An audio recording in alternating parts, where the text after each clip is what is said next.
Bonjour. Alors, c'est un bonjour très sérieux. Bonjour. Alors aujourd'hui, je vous propose ça c'est la 6e vidéo de la série que j'ai fait, mais qui sera peut-être un petit peu sortie du contexte des 5 vidéos que j'avais prévues, parce que là je vais parler de Lego, je vais en parler sommairement, mais ouais, je vais juste donner un petit point de vue comme ça. Je vais juste donner un truc que j'ai compris assez récemment sur Lego, moi. Compris, ça veut pas dire que je l'avais pas entendu avant et que j'avais pas essayé de le comprendre, mais que je viens de comprendre et que maintenant je vais essayer de conscientiser. Alors pourquoi je dis comprendre, conscientiser? Parce que pour moi, quand tu as compris quelque chose, alors tu es de loin pas du tout avancé sur ton chemin. Quand tu as compris quelque chose, ça veut dire que tu commences un petit peu à te rendre compte qu'en fait tu n'avais pas du tout la bonne démarche vis-à-vis de ça.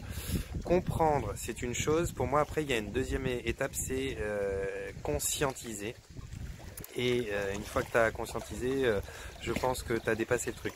Comprendre pourquoi? Parce que voilà, quand tu vois, par exemple, je vais donner ça comme exemple, quand tu vois quelqu'un qui est en chaise roulante, en fauteuil roulant, et qui vient te voir et qui t'explique toutes les difficultés qu'il a à faire ceci ou bien à faire cela, eh bien tu vas comprendre ces difficultés. Mais comprendre, ça n'est pas éprouver ce que lui éprouve, ça n'est pas être conscient de la vie et des difficultés qu'il a vraiment.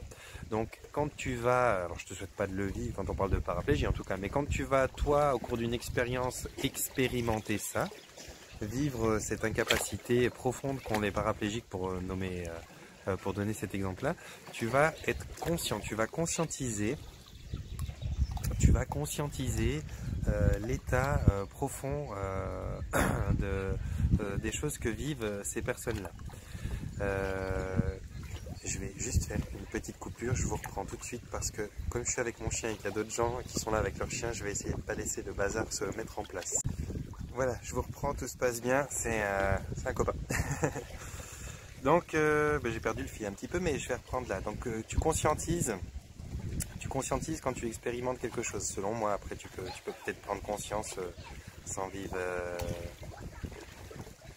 sans vivre pleinement la situation, c'est peut-être pas évident. Je pense que pour conscientiser quelque chose, il faut vivre, il faut traverser ce que tu veux conscientiser. Tu prends conscience quand tu le traverses.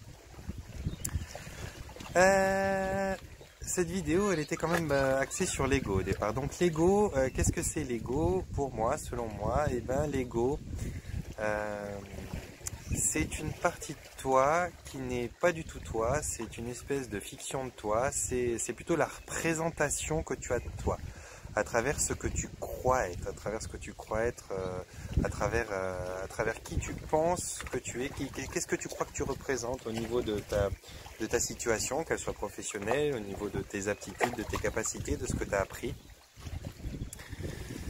C'est quelque chose qui est vraiment de l'ordre de la représentation. Alors tu vas me dire, on a tous un ego, tout le monde parle de l'ego, beaucoup de gens essayent de te proposer de dissoudre, de tuer ton ego, ce que je préconise pas du tout, parce que l'ego fait partie de quelque chose d'important pour te permettre de diriger ta vie, pour te permettre de prendre position souvent.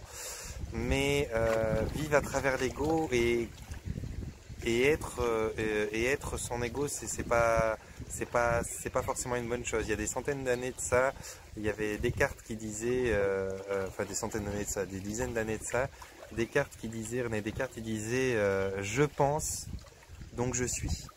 Je pense qu'il serait là aujourd'hui, il se rendrait compte que c'est juste n'importe quoi. Ça, c'est l'ego justement qui pense, et donc il pense, il est. En vérité, c'est pas ça. L'ego, c'est la représentation que tu as de toi, mais ça n'est pas toi. Et surtout, l'ego, il te permet jamais d'être ailleurs que dans le futur ou dans le passé. Tu te représentes des choses avec l'ego, mais tu n'es pas. Et dès que tu vas te centrer sur le moment présent, dès que tu vas être dans l'instant, que tu vas vivre quelque chose, il n'y a pas moyen d'être dans ton ego. Par exemple, tout de suite, quand je tourne ces vidéos, il y a peut-être des instants où je m'échappe comme ça pour aller chercher les mots qui vont venir par la suite.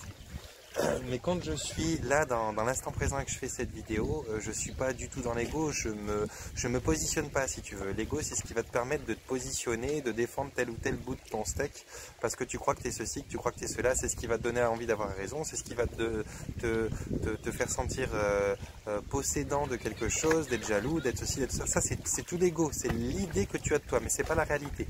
Dès que tu es là, dans un instant, dès que tu vis cet instant, comme moi qui regarde cette caméra en essayant d'être dans l'instant et de me concentrer à ce que je vous dis, je suis pas du tout dans l'ego, je me positionne pas par rapport aux gens qui sont là-bas, je me positionne pas par rapport aux gens qui sont ailleurs, je me positionne pas du tout, je me représente pas, je suis là, je vis l'instant présent, et du moment que je vis l'instant présent, je peux tempérer mon ego. Et je crois que ce qu'il y a de bien dans l'ego, c'est d'en prendre conscience, c'est d'en faire son ami, c'est de suffisamment l'aimer pour qu'il t'aide à te positionner, mais dans l'humilité si tu peux, mais pas d'être ce que ton ego croit que tu es, et pas non plus de le tuer, parce que l'ego c'est quand même la chose qui est en toi et qui fait partie de toi, qui te permet, qui nous permet de survivre. Hein. C'est grâce à l'ego, c'est lui qui est dans le processus de survie, de je vais m'en sortir. Donc voilà, pour faire concis, pour arrêter avec cette vidéo là, l'ego c'est cette partie de toi qui croit être ce qu'elle est, mais ça n'est pas toi. C'est quelque chose de pas foncièrement mauvais en soi, c'est très très bien d'avoir un ego, simplement il faut savoir travailler avec lui, il faut essayer de le mettre à sa place, il faut essayer qu'il te soit utile et qu'il soit un collaborateur, et non pas qu'il essaye en permanence de défendre ce qu'il croit que tu es, de la représentation que tu as de toi-même. Voilà. Fin de la série de petites vidéos. Je vous encourage à me mettre un pouce bleu, 2 pouces bleus, 3 pouces bleus si vous pouvez, de vous abonner si vous en avez envie, et puis de m'envoyer des thèmes, de m'envoyer des idées pour faire des prochaines vidéos.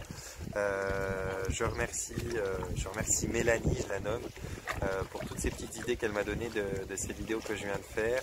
Et puis ben voilà, si vous pouviez m'encourager avec un pouce bleu, vous abonner si vous avez envie de me suivre un petit peu plus, et puis me donner des thèmes, ou bien simplement me faire des commentaires pour me dire ce que vous aimeriez voir changer sur mes vidéos, ou comment on pourrait, ou quelle façon on aurait d'interagir différemment, comment on pourrait changer 2-3 petites choses pour rendre encore mieux cette chaîne qui est une chaîne de réflexion et de partage. Eh bien, faites des commentaires, posez des commentaires, ça sera vraiment bien reçu. J'essaierai de répondre si je peux, et puis si j'y réponds pas, c'est que je ferai probablement directement une vidéo sur le thème. Alors voilà, panier de bisous comme d'habitude, portez-vous bien, et puis à tout bientôt.